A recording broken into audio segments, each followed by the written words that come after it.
Even with the expedited rush due to my agreement to let the case be heard in Chicago where her boyfriend's contacts made justice a very malleable proposition, it took almost a month before I got the paperwork by overnight UPS. During that month, I went back to the house and tried to sleep in our bedroom. I tried. I made myself go back one night after another. It was just a house, a thing of mortar and wood and glass. There was no such thing as ghosts. I was a rational man, and yet, when I turned the lights off and lay in our bed that as far as I knew had always been ours alone, I felt her presence. I felt that if I suddenly clicked on the lights, I'd catch her lying next to me with that half smile that made me nickname her Mona for the first years of our marriage because of her resemblance to a brown-haired Mona Lisa. What was worse, I also could feel him in the room. I couldn't see him. I had never seen a picture of him in the flesh. I'd made sure that I'd never seen any of the material Gail's private detectives had gathered, and I believed Mary that she had never brought him into our bedroom. Nonetheless, he was there. Just as he'd forced himself into our lives, he had forced his way into our home. After 2 weeks, I gave up. I found a Bay Meadows one-bedroom condo not too far from the Hunt main corporate office and moved enough supplies to live on a daily basis. I let myself have 3 scotch on the rocks every night between 8 p.m. and 11 p.m. Sometimes 2, but never more than 3. I felt like every time I had that third drink that one more would make things a little better, but I didn't want to wind up on 8th Street again. No one mentioned her name, but Percy and Bobby and several of the other more veteran officers of the bank made it a point to invite me out for dinner or to see a Sharks Arena football game. Bobby would have taken me off the coast for a deep-sea fishing trip one weekend, but I've never been real comfortable with the water, and I couldn't see taking Antivert tablets for a couple of days to avoid having my inner ear go crazy, and to make my ass sore sitting in a chair for hours, wrestling with some damned huge fish that I wouldn't eat and I wouldn't put up on any wall. He called me a P, but took me out to some of the dirtiest strip joints in Atlanta that weekend where we proceeded to get drunk, and I passed on a BJ by a lady he swore was clean. As we were chauffeured back to Jacksonville Sunday night, I stretched out and drank hot Starbucks straight coffee. Nothing fancy, just hot coffee, which was the way I liked it. Does Chauvin know you've been in other places this weekend?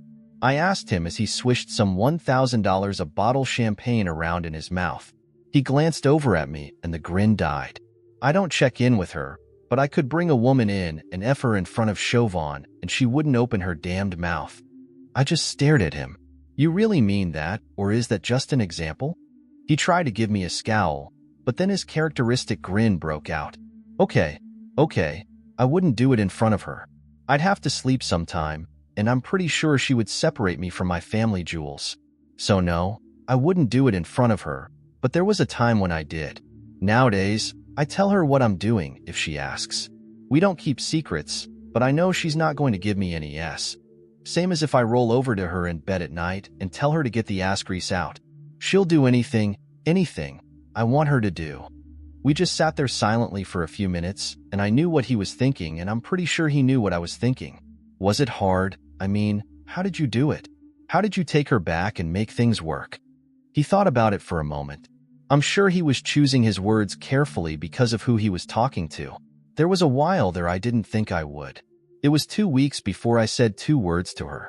She called me a dozen times, begged me to forgive her, said they had been drinking and got carried away.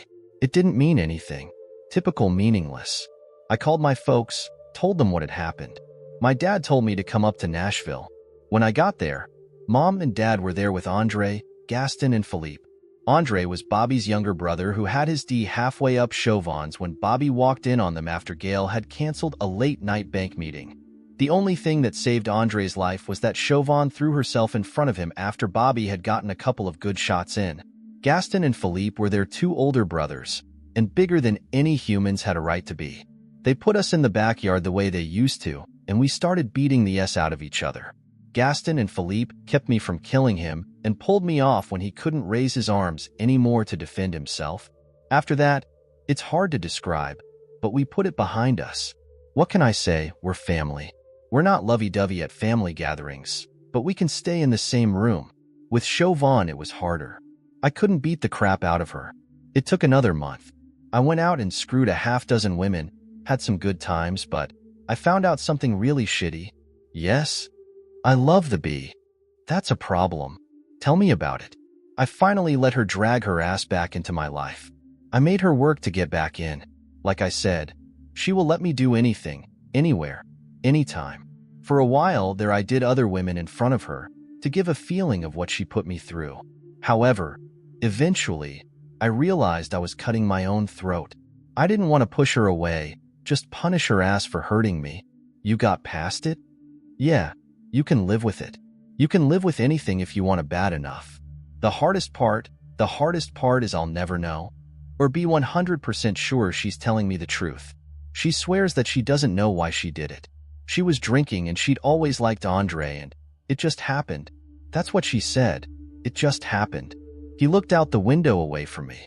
I'll never know, and sometimes that eats at me, but there have been times I've done things that I couldn't tell you why I did if you had a gun to my head. Sometimes, you never know why. You just have to go on. He smiled at me, and there was a sadness there because I knew he knew there would never be any getting past it for me. Because you love the bee. Yeah. The next Tuesday, I got a call from Peter. He had his own life.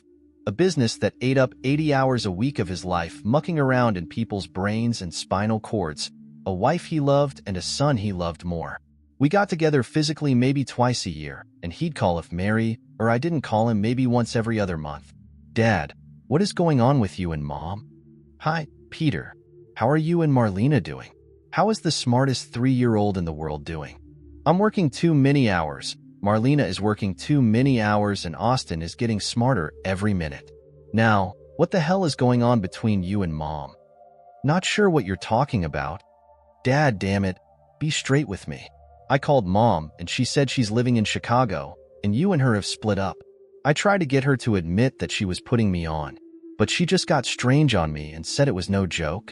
You two are living in separate cities and working on a divorce. Am I going crazy?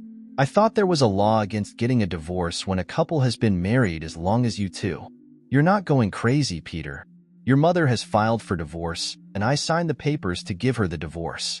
She's moved to Chicago, cleaned out all her stuff from our house, and told me to sell it and split the proceeds with her. What the hell is in Chicago? And did either one of you happen to think about telling your children how stupid you've gotten in your old age? As to what's in Chicago, you'll have to ask your mother about that. It's not my place to tell you. As to our splitting, I know you think you've got to watch over us like we're children, but we're not that far gone yet.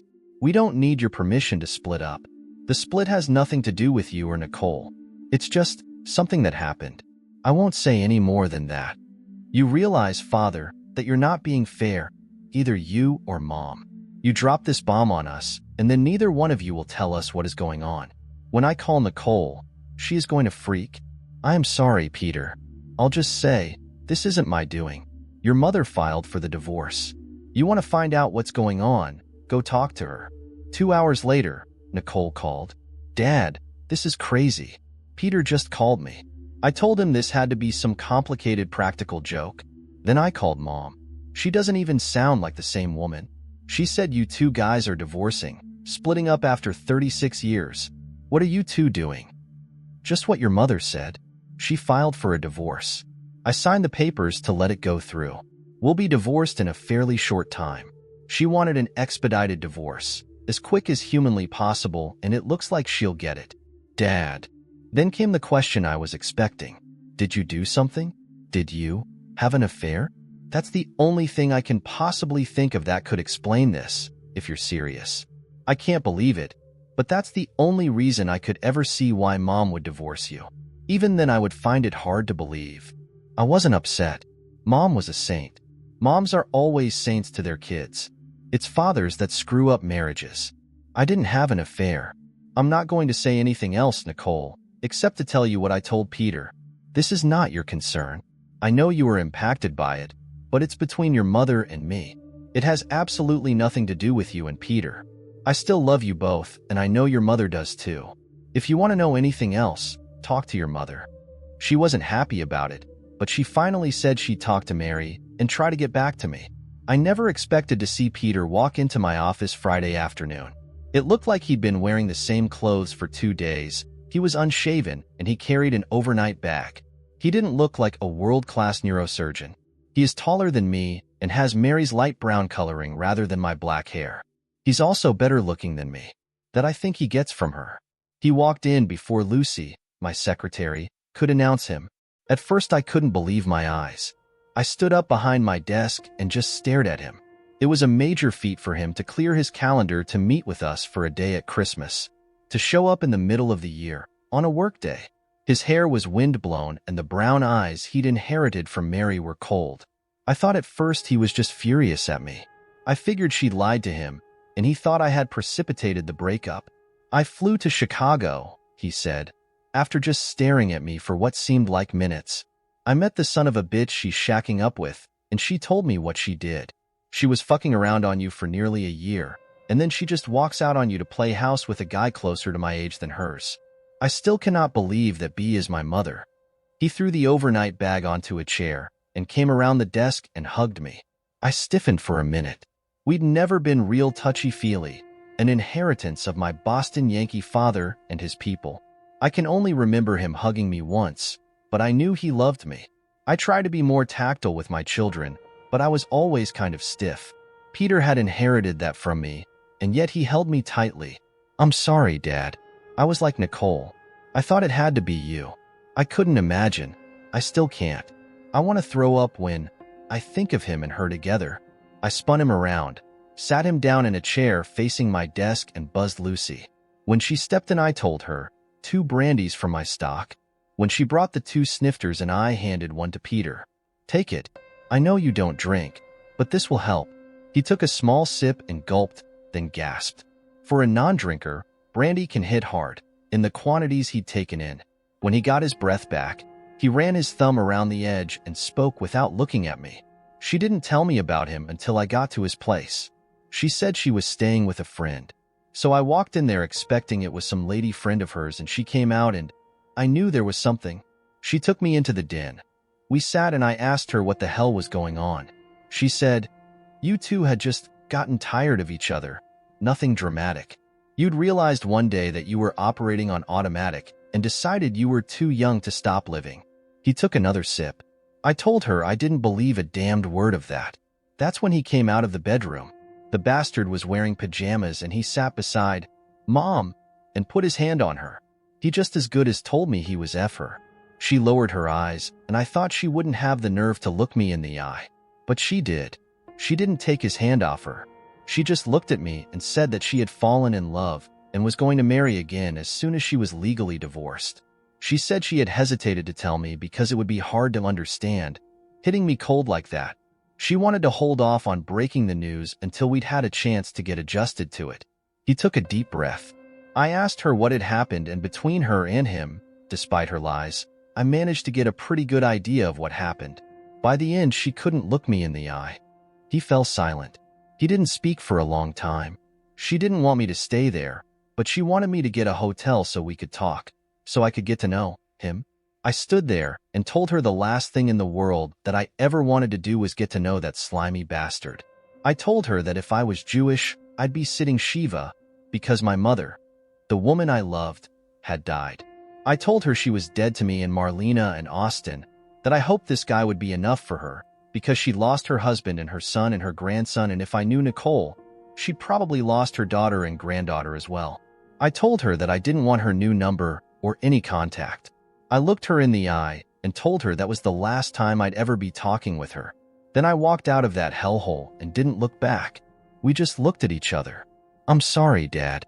I don't even know what to say." "You could say goodbye." "What?" "You just lost your father and mother. I think you're going to be lonely." "I don't understand. She is your mother and Austin's grandmother. She has loved you as long as you've been on this earth. She loves that baby. She has never done anything to lose your love. She's a cheating bee. Maybe, but she didn't cheat on you. Her problem is with me, not you or Austin or Nicole or Calabria. I'm taking your side. I'm not asking for it. It's not your affair, Peter. She didn't kill me. She didn't send me to prison. She left me for another man. You don't turn your back on your mother because she's with another man. I hope you'll be able to look at this more calmly after a bit. You don't have to call this new guy Dad or make friends with him, but you have to treat her as your mother because she is. Or Or don't bother ever calling or coming back here. I don't believe you. I hope you do, Peter, because I love you, Austin and Marlena. I don't want to lose you, but your mother gave me a life, short 1 year, and I can't let you walk away from her just because she decided she didn't want to be married to me anymore. My grown son, who held people's lives in his capable hands, just stared at me for a moment, and I couldn't believe the tears that rolled down his face. He left Jacksonville that afternoon. I didn't hear from him for 3 days. I was home, sipping the second of my 3 scotches and watching a rerun of House when the phone rang. I glanced at the caller ID and picked it up. I called her this afternoon, Dad. I'm glad, Peter. I guess it was hard, but in the long run, you'll be glad you did. She started crying before we stopped talking. I told her what you'd said. I told her I couldn't forgive her for what she'd done. Not yet, but I would. I'm not going to lose my mother or my father. I didn't want to, but I couldn't help myself. What did she say when you told her? She just started crying harder, and then she said, "Of course, that's your father." I didn't say anything, but I couldn't help thinking, too damned bad she didn't remember that earlier. The papers came a couple of weeks later. I waited a couple of months before I put the house on the market. I knew there was no point in holding it, but something in me balked at cutting the final cords. However, the paperwork was quite literally the handwriting on the wall.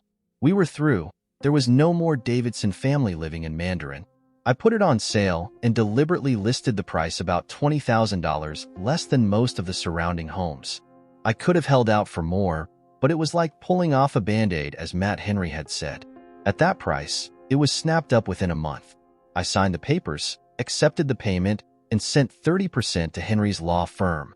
I received a formal acknowledgement of the payment, but there was only a vast silence from the direction of Chicago. I shouldn't have been surprised, but a part of me was. It was like Charlie Brown and that damned football that Lucy kept snatching away in Peanuts. Mary kept doing it to me, and I kept being surprised. I finally had to acknowledge the obvious. She had moved on. I tried. The following Thursday, I walked into Gail's office as one of the few people that could do that and found her going on figures on the profit and loss picture for the entire bank chain with Coffee Allaport. The two women looked up from a computer screen as I walked in. "I didn't get the word that you wanted to talk to me," Gail said. "What's the latest problem?" I have had a lot of job descriptions over the years, but basically I am the guy they hand problems to. Underperforming banks, finding new markets or getting out of unsuitable markets, easing out executives who'd risen above their appropriate level, potential PR disasters. I'd handled them all over the years. I had the appropriate professional qualifications, but I was basically a troubleshooter. When I needed expertise, I found and bought it. I need some guidance in setting up new interpersonal relationships. Coffee just glanced at me curiously. Gail laughed and told her, "He wants help in getting laid." Coffee looked at Gail, then at me. Did I miss something? "You don't speak the language, Coffee," Gail said, smiling. "We've known each other too long." She looked at me. "I'm glad you're moving on, Hugh. I was beginning to worry about you." I held out as long as I could, but life goes on. Coffee looked at me with a faint smile. "I'm just amazed that you would need any help, Hugh. I haven't been here that long, but I've heard about how you've sidestepped a lot of ladies' attempts to get you to step out on, to play outside your marriage, and since, I imagine you must know who's single and available around here." "Thank you, Coffee. I've had opportunities, but I've never taken advantage of any of them, and I haven't been out hitting the night spots to any great extent for a long time. I'd just like some help getting steered to a nice night spot where an old fossil like myself might get lucky," the two women howled. "That's inelegant, but accurate." "You can rest easy, Gail," Coffee said. "Let me take him in hand. I know a few spots where he might get lucky." At 8 p.m., I stepped into Pelican's, a downtown bar that I'd been in a couple of times, squiring around business clients of the bank who wanted to check out Jacksonville's nightlife, such as it was. I tended to like the beach's bars or a down-home place called O'Brien's on Jacksonville's west side, but Pelican's had a cachet and had been featured in national and regional publications as the in-place for the young and hip, or HEP, or whatever the hell they were called nowadays. Coffee stood beside me as we stepped in and guided me to one of the tables for four that were scattered around the floor away from the long bar that ran the length of the establishment along one wall. She saw friends and waved at them. A minute later, we were standing at a table where 4 attractive young women held court for 6 guys who were holding and buying drinks. "Who's your grandfather, Coffee?" one of the young guys said with a grin. The tall redhead sitting immediately next to him jabbed him in the side with her elbow. "Don't be an asshole, Greg. Don't you get enough of that at the law office?"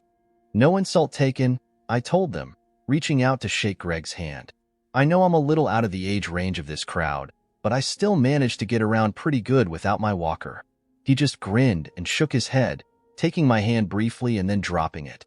"My bad, man. Sorry, just jealous." Any guy walks in with coffee. I hate him on principle. A blonde came up behind me and linked her arm inside mine. "Why do you always grab all the good ones, Coffee? You are such a greedy bee. You're just jealous you can't have them all, Brittany. Actually, you've had most of them, haven't you?" The blonde just stuck her tongue out at Coffee, then said, "You're married, aren't you?" "All the good ones are." Coffee jumped in. "No, Hugh is free. He's just been out of circulation for a while, and I decided to give him a taste of the nightlife here in Jack's." "So what do you do, Hugh?" Brittany said, moving her large chest, that were obviously unconstrained by a bra, against my arm. "You look like a lawyer or a banker." "He's one of the top men at my bank," Coffee said. "Oh, what's your title, Hugh?" "Trying to complete your collection, Brittany." Coffee snickered. "You are never going to forget about Rodney, are you?" "Who?" "Anyway, you can call Hugh the troubleshooter. He's the guy they give problems to." "That sounds so fascinating. Do you think you might want to buy me a drink and tell me about it?" Coffee grinned at me and then at Brittany. "I'll let you have him if you promise to be gentle. That okay with you, Hugh?" I looked at the tall blonde dressed in a silver outfit that revealed almost as much as it hid. The glossy lips and heavy chest poked out against the fabric. "That depends. Brittany, do you bite?" She grinned at me. "If I really like you." I looked back at Coffee. "I'll take my chances." "Thanks, Coffee. Thank me Monday if you survive."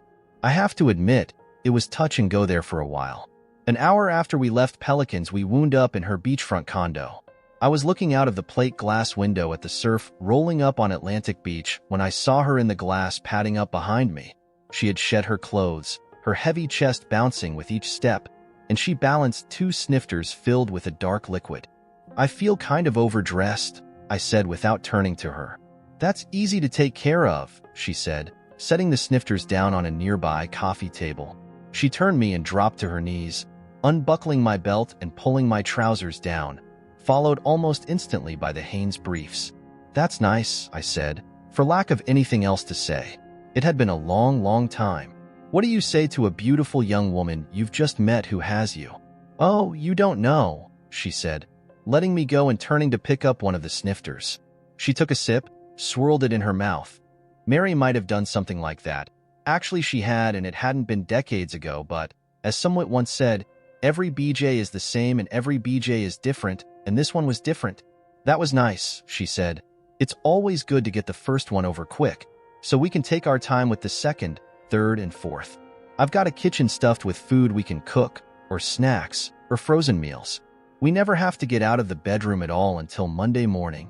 I wanted to tell her that, from previous experience, that might be my last time until sometime late Saturday, but the look in her eyes was a little frightening. I wondered if Coffee had been really joking. Actually, I wasn't afraid of getting eaten alive.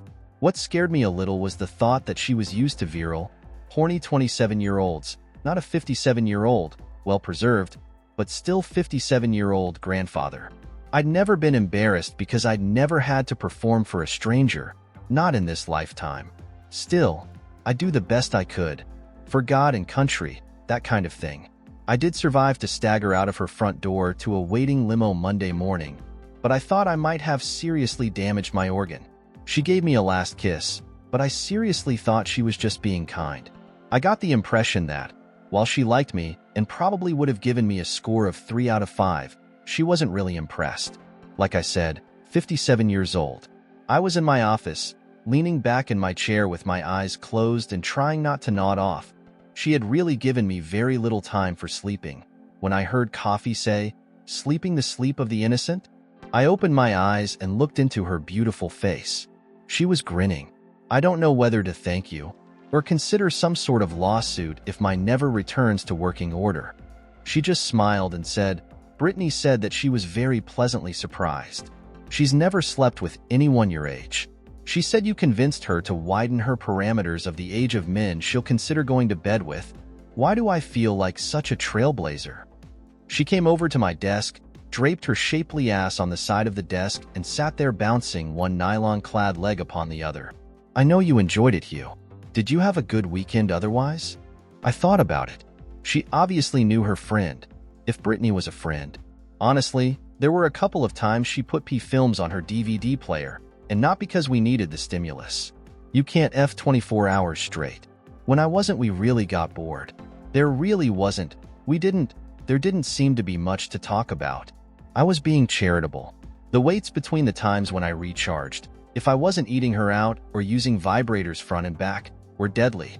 I'd forgotten how easy it was to talk with Mary, and if we didn't feel like talking, we could sit outside and watch the squirrels or the birds in a companionable silence. She looked a little embarrassed. I feel a little bad about that. Brittany is really an intelligent woman, but outside of stocks and bonds and she really doesn't care about that much. Do you want me to look around for someone else? Maybe someone a little older, more mature? Number 80-year-old women, please." She laughed and said, "I know how to talk after you know?"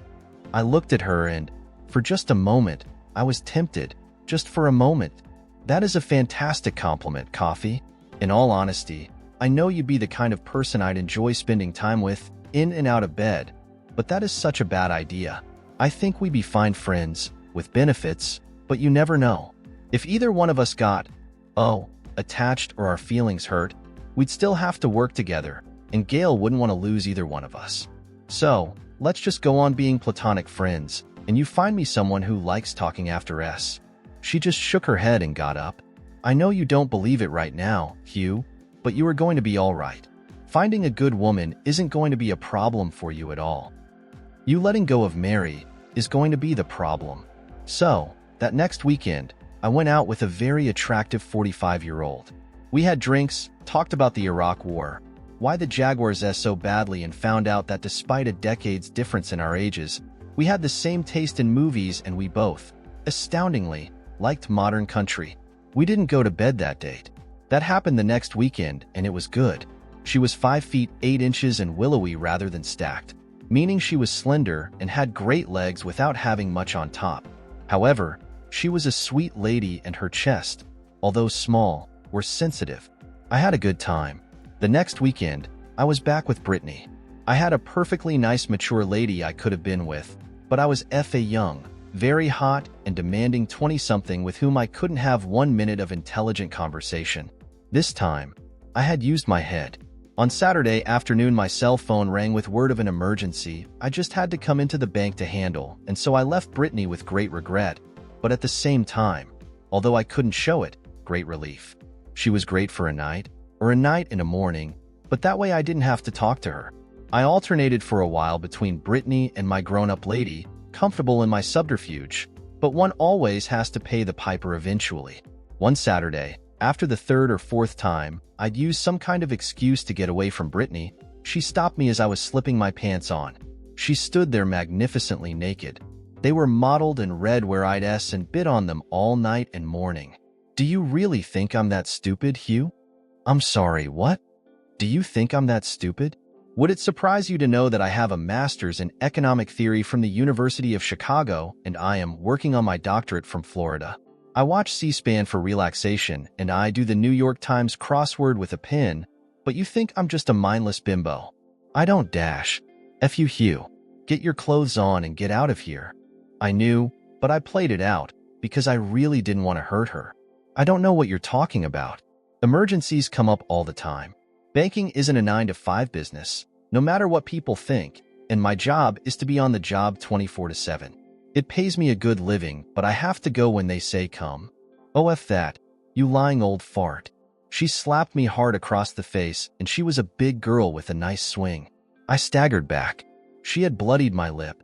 Funny how your emergencies never happen while you're in the middle of F me. I rubbed the blood off my lip. The funny thing was, I liked her more now than I ever had when I was doing you know what. I guess I'm transparent, right? I'm sorry, Brittany. All men are pigs. You deserve more than an old fart coming around because FU is a fantastic experience. But we just don't have enough in common. All we have in common is that I love that body of yours and what you do with it in bed, and you dash. And I really have enjoyed what you do in bed, Hugh. It's not just the mechanics, you're pretty good, but you really work to make me have a good time in bed. You'd be amazed how few times that happens when I go out with guys my age. I reached out and gave her a kiss. She let me. Give them time, Brittany. Sometimes guys grow up. You have time. Guys are always going to be coming after you. Just not you. I looked over her amazing body and had to shake my head. No, baby, I'm just too old for you. She just shook her head, kissed me back and said, "Go away, old man, and think about me when you're on top of some 50-year-old that you have more in common with." But she smiled when she said it. Coffee was right. You have a definite mean streak in you. Says the man who was F me and then faking emergencies to get out of having to talk with me between F. What could I say? She was right. But she was smiling when I walked out of her condo. So, I went back to my mature lady. We had decent weekends and the thing wasn't bad. There came a Saturday night about 11 p.m. We had been out to Benny's, just off the Riverwalk, the best steak place in town by most people's estimation. You wouldn't get an argument from me. And we had walked down the Riverwalk, staring out into the water. We gazed at the plaque commemorating the spot where 2 Jacksonville sheriff's officers had fallen during the massacre at the courthouse and talked about that terrible day when so many had died. Then we headed back to my place. I did it if it was nothing like with Brittany. It wasn't bad. It wasn't that good, but not that bad. We lay together in bed. The television and lights were off, but there was a faint light from the street lights not too far down the street and an overhead full moon coming through a curtained window. Her flesh was painted by the faint light, giving it a look of gleaming marble. I reached out to touch the flesh of her shoulder and ran fingers down her arm. I didn't even know it was coming until I burst out in sobs. For moments I didn't know what I was crying for. She nestled my head against her while I wept because I knew who and what I was crying for. Later that night, she flipped the overhead light on and dressed. "I'm sorry," I told her. "I don't know where that came from," I lied. She sat beside me and kissed me on the cheek. "It's been fun, really fun. You're a nice man. But there are too many ghosts around here for me to be comfortable. Don't call me again, Hugh. I hope someday you'll be able to start living again." I had her flip the lights off as she left. After she'd gone, I lay in the wash of moonlight. It had been nearly 6 months since Mary had walked out of my life, and neither hot young women nor kindly older women had been enough to drive her out of my mind and heart. I had tried moving on, the way she had, yet I hurt as bad as the moment she had told me the truth, when something inside me had died. Why the hell couldn't I do what she had done?